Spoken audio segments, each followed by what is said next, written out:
বর্ষা আসতে না আসতেই যদি তোমাদের চুল পড়া প্রচণ্ড বেড়ে গেছে, স্ক্যাল্পে প্রচণ্ড ড্যান্ড্রাফ বা খুশকিতে তুমি নাজেহাল হয়ে গেছো, চুলটা এক জায়গায় এসে আটকে রয়েছে, কিছুতেই বাড়ছে না, তাহলে তুমি আজকের এই নুস্কাকে একবার ট্রাই করে দেখো। চুল তোমার মোটা ঘন হবে, চুল পড়াই কমবে, তার সাথে তোমার চুলে যদি অকল্পক্যতা এসে গেছে, হঠাৎ করে তোমার চুলটা সাদা হতে শুরু করেছে, তাহলে আজকের এই রেমেডি তোমাদের চুলকে লম্বা করবে, ঘন করবে আর কালো করবে। তোমাদের স্ক্যাল্প থেকে যদি প্রচণ্ড চুল পড়ছে, স্ক্যাল্পে যদি বিল্ড আপ হয়ে গেছে, খুশকিতে ভরপুর তোমাদের স্ক্যাল্পে, তাহলে এই রেমেডিকে ট্রাই করো। এই রেমেডি তোমাদের সাদা পাকা চুলকেও কালো করতে হেল্প করবে। রেগুলার যদি এই রেমেডি ইউজ করো, তাহলে তোমাদের সাদা চুলও কালো হতে শুরু করবে। আজকের এই নুস্কা হলো একটা রামবান ইলাচ, যেটা তুমি ইউজ করলে তোমার যেরকমই চুল হোক না কেন সেটা লম্বা ঘন করতে দারুণভাবে হেল্প করবে। হ্যাঁ বন্ধুরা, এর জন্য আমি নিয়ে নিলাম জবা ফুল, ফ্রেশ জবা ফুল।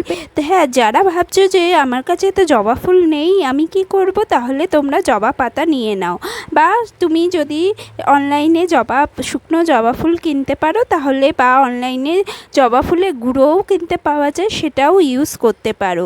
জবা ফুল না থাকলে জবা ফুলের পাতা নিয়ে নাও। বন্ধুরা, জবা ফুলের পাতাতে কিন্তু প্রচুর পরিমাণে অ্যামোনিয়া অ্যাসিড, ভিটামিন সি থাকে, যেটা আমাদের স্ক্যাল্প থেকে ড্যান্ড্রাফকে সরিয়ে ফেলে আর স্ক্যাল্পে রক্ত সঞ্চালন বৃদ্ধি করে, যার ফলে আমাদের চুল কিন্তু লম্বা ঘন হয়, নতুন চুল গজাতে হেল্প হয়। আর জবা ফুল কিন্তু আমাদের সাদা চুলকেও কালো করতে হেল্প করে। দেখতে পাচ্ছ আমি যত চটকাচ্ছি কিন্তু জবা ফুলগুলো ধীরে ধীরে কালো হচ্ছে। হ্যাঁ, আমি কিন্তু একটা লোহার কড়াই নিয়েছি। তোমার কাছে যদি লোহার কড়াই থাকে তাহলে অবশ্যই লোহার কড়াই নিয়ে নাও, আর যদি না থাকে তাহলে যে কোনো একটা প্যান নিয়ে নাও। একটু ভারী স্টিলের বাটি নিতে পারো, যে কোনো একটা নিয়ে নিলেই হবে। যদি লোহার কড়াই নাও, লোহার কড়াইতে প্রচুর পরিমাণে আয়রন থাকে, যেটা এই যে রেমেডিটাকে একটা কালো কালার দিতেও কিন্তু হেল্প করে। আর আয়রন আমাদের চুল গজাতে হেল্প করে, চুলকে বৃদ্ধি করতে হেল্প করে, তার জন্য আমি একটা লোহার কড়াই নিয়ে নিয়েছি। এবার আমি ফুলগুলোকে একটু একটু জল দিয়ে কিন্তু ভালো করে চটকে নেব। চটকানো হয়ে গেলে আমি আরেকটু 2 কাপ, আমার কাপটা দেখতে পাচ্ছ একদম ছোট কাপ, এই ছোট কাপে 2 কাপ জল দিয়ে তুমি বসিয়ে দেবে লো ফ্লেমে। তার আগে আরও কিছু রেমেডি দিয়ে দেবো, আরও কিছু ইনগ্রিডিয়েন্ট দিয়ে দেবো, সেইগুলো তোমরা দেখে নাও। বন্ধুরা, এরপর যে ইনগ্রিডিয়েন্ট দেবো সেটা হলো মেথি। মেথি আমাদের চুলকে লম্বা ঘন করতে কিন্তু দারুণভাবে কাজ করে। এর মধ্যে কিন্তু প্রোটিন ভরপুর মাত্রায় থাকে। এই ছোট ছোট দানা কিন্তু প্রোটিনের ভাণ্ডার।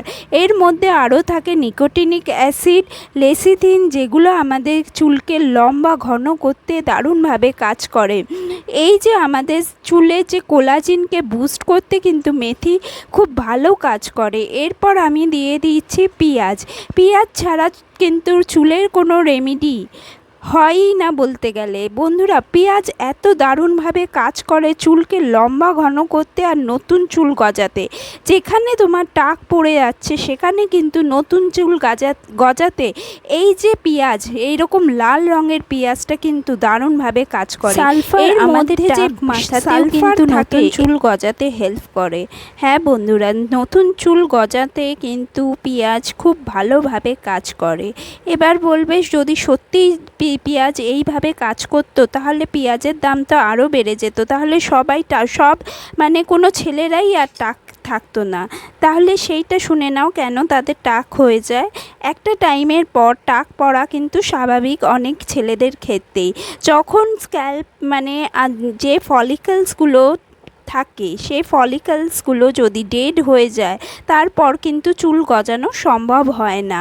ফলিকলসে যতদিন ঠিকঠাক থাকে, ফলিকলস জীবিত থাকে, ততদিন কিন্তু আমাদের যদি পেঁয়াজ তুমি স্ক্যাল্পে লাগাও তাহলে কিন্তু তোমার চুল গজাবে।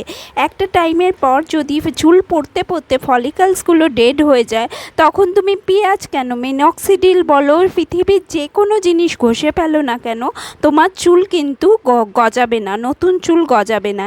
এর জন্যই এত মানুষ এখন টাক টাক অবস্থায় ঘোরে, তখনও তাদের আলাদা কোনো মানে বড় কোনো সার্জারি টাইপের যেগুলো হয় সেই কাজ করতে হয়। তার জন্য পেঁয়াজ ঘষো বা মিনক্সিডিল লাগাও, কোনো কাজই করবে না। এর জন্য যতদিন তোমার যে ফলিকলস ডেড হয়নি ততদিন মানে যে ফলিকলস চুল পড়ছে, চুল পড়ার সাথে সাথেই কিন্তু কাজ করা শুরু করতে হয়। তুমি চুল পড়ছে এই ভেবে চুল ঠিকই গজিয়ে যাবে, এইটা যদি ভাবতে থাকো তাহলে কিন্তু চুল পড়া বন্ধ হওয়ার পর একটা টাইমে তোমার ফলিকলস ডেড হয়ে যাবে। আর লাস্টে আমি কিন্তু 1 চামচ দিয়ে দিলাম চা পাতা। চা পাতার মধ্যে থাকে ভরপুর মাত্রায় অ্যান্টিঅক্সিডেন্ট, যেটা আমাদের চুলকে কালো রাখে। ক্যাফেন থাকে, যেই ক্যাফেনের জন্যই কিন্তু চুলটা কালো হয় আর চুলটা সিল্কি স্মুথ হয়। চুলে যে কোনো প্রকারের ড্যান্ড্রাফ হলে সেই ড্যান্ড্রাফকে সরিয়ে দিতে কিন্তু চা পাতা দারুণভাবে কাজ করে। অনেকের অয়েলি ড্যান্ড্রাফ হয়, অনেকের ড্রাই ড্যান্ড্রাফ হয়। এই ড্যান্ড্রাফগুলোকে সরিয়ে দিতে কিন্তু চা পাতা খুব ভালো কাজ করে। তুমি দিয়ে আস্তে আস্তে একদম ফ্লেমটাকে লো করে কিন্তু তুমি ভালো মতো ফুটিয়ে নাও। আচ্ছা, ফলিকলস বলতে যেটাকে বোঝানো হয় যে আমাদের স্ক্যাল্পে যে রোম ছিদ্রগুলো থাকে, সেই রোম ছিদ্রগুলো যখন বন্ধ হয়ে যায় তখন কিন্তু আমাদের চুল নতুন করে গজায় না। চুল যখন নতুন করে গজায় না তখনই আমাদের টাক পড়া শুরু হয়ে যায়। যখন দেখবে তোমার যেখানটা টাক পড়েছে সেই জায়গাটা একদম যখন প্লেন হয়ে গেছে তখন বুঝবে যে এই জায়গা থেকে আর আমার নতুন চুল গজাবে না। এর জন্য প্রথমেই যখন অল্প অল্প করে চুল পড়তে শুরু করে তখনই কিন্তু চুলের জন্য কাজ করতে শুরু হয়, ন্যাচারাল রেমেডি ট্রাই করতে শুরু করতে হয়। মিনক্সিডিলে কিন্তু চুল আরও বেশি ফেলে দেয়। তো আমার এই যে আমি ওটাকে ছেঁকে নিয়েছি আর বাদবাকি যেটা রেসিডিউ ছিল সেটাকে ভালো করে পেস্ট করে নিয়েছি। এই পেস্টটার মধ্যে আমি দিয়ে দেব খানিকটা নারকেল তেল। বন্ধুরা, এই পেস্টটা হলো একটা প্রোটিন মাস্ক। এই প্রোটিন মাস্ক তুমি সপ্তাহে 1 দিন করে রেগুলার ইউজ করবে। আর যেদিনই শ্যাম্পু করবে সেদিনই এই ডিককশান কিন্তু তুমি স্ক্যাল্পে ড্রপারের সাহায্যে বা স্প্রে বোতলের সাহায্যে লাগিয়ে নেবে পুরো চুলে, পুরো স্ক্যাল্পে। যেদিন এই প্রোটিন মাস্কটা ইউজ করবে সেদিন তোমার এই যে ডিককশানটা লাগানোর প্রয়োজন নেই।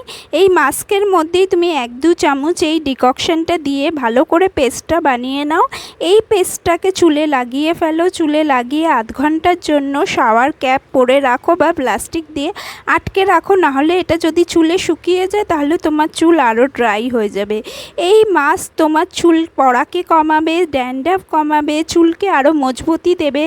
এই যে আমাদের চুলে যে প্রোটিনের লেয়ার, ক্যারাটিনকে কিন্তু বুস্ট করবে।